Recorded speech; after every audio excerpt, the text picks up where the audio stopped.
The door to my cabin opened, and two men walked in quickly. They came straight to my desk. One of them leaned forward quietly and said, "Miss, we've already spoken to one of your co-workers and he's agreed, but he can't speak for you. So we've come down to see if you might agree as well." Before I could respond, he pulled out a white envelope from his pocket and said, "Inside is twice your salary. All you have to do is let us carry the device into the exam. And if you agree, we all walk away happy." You see, in that moment, I realized something uncomfortable. I wasn't confused. I wasn't shocked either. I had begun negotiating with my own values. And I'm sure at some point in your life, you have to come across something similar.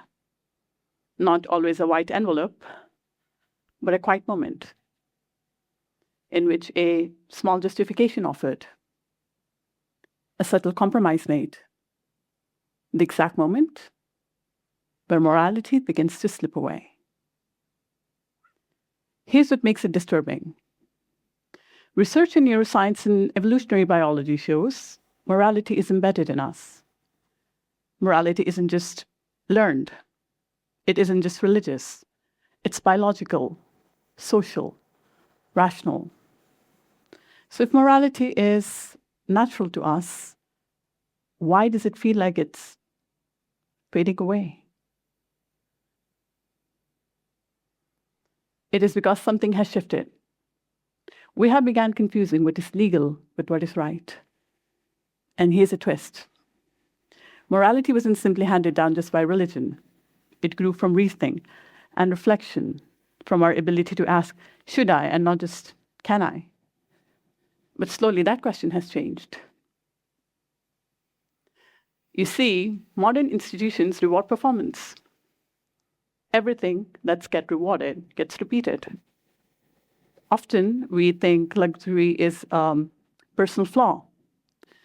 But when institutions reward luxury, greed gets renamed as ambition.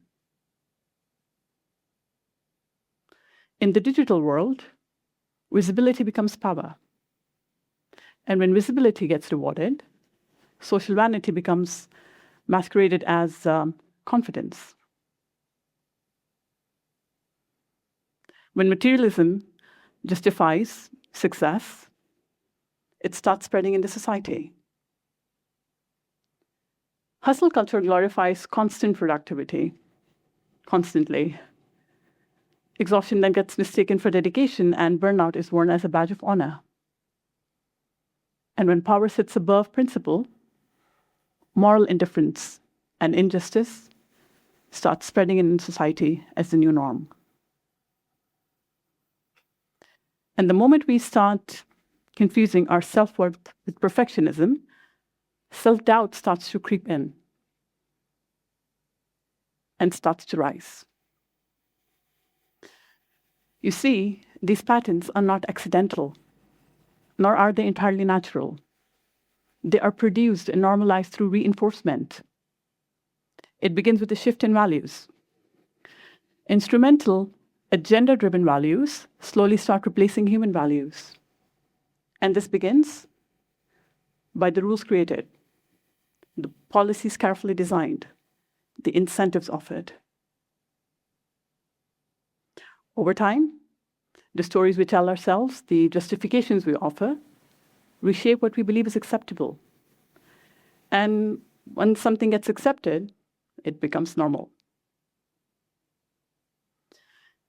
You see, when systems reward efficiency over integrity, legality over justice, and visibility over truth, values begin to move. And when values move, what was once unacceptable becomes acceptable, even admirable. Eventually, we stop asking, is this right? And start asking, is this strategic? Is that profitable? Hey, that's legal. And slowly, legality replaces morality. And vices quietly move to the center stage, disguised as virtues. Morality gets outsourced. Institutions start defining right and wrong, so people start aligning morality with legality. Institutions don't just regulate behavior, they retrain our collective conscience, quietly, slowly, deliberately. Over time, everything starts shaping apart. We start thinking everything is fine. But institutions are not abstract. Systems are people. One immoral act can never justify another. The moment we began justifying instead of taking responsibility, morality begins to erode at individual level. Small compromises, they no longer stay small, they ripple outward. Norms shift, trust weakens, function becomes dysfunction. You see, moral crises rise when vices get legalized and agenda-driven institutional values are justified and reinforced. And when they actually start contradicting universal principles. And that is the rise we are all witnessing and experiencing in today's time.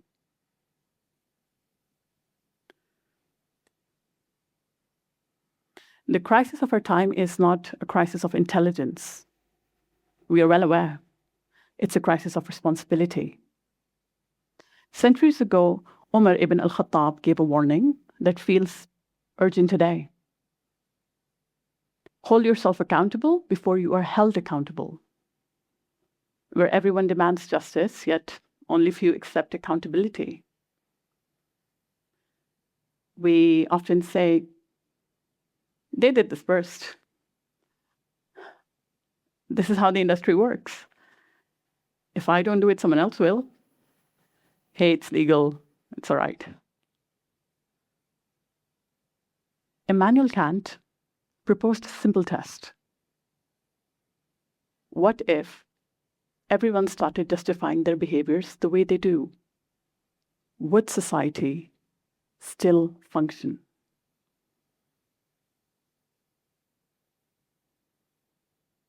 Now, what restores moral clarity? Not outrage, not regulation alone. 3 simple disciplines. Self-accountability. Notice the moment you start justifying. Ethical anchors. Stable anchors don't shift with trends. And consistency. Be consistent. Stand up for what is right, even when you're all alone, even when you're unseen and unrewarded. We don't have to post everything on social media just to say that we're good people. We have to act that way to create that change. And that day, I looked at those men in the eyes, gathered every ounce of courage I had, and said a no. And then I confronted my colleague. I stood for what was right, even when I was all alone,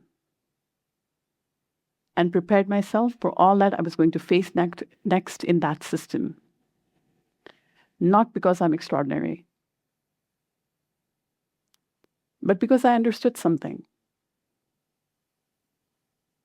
Integrity is never tested when it's convenient. It will be only tested when it's costly and when it's going to cost you everything. And it did cost me. But I knew that was the right thing to do. I got fired from my job. That was the way of creating that change. Because my conscience didn't allow me to do it.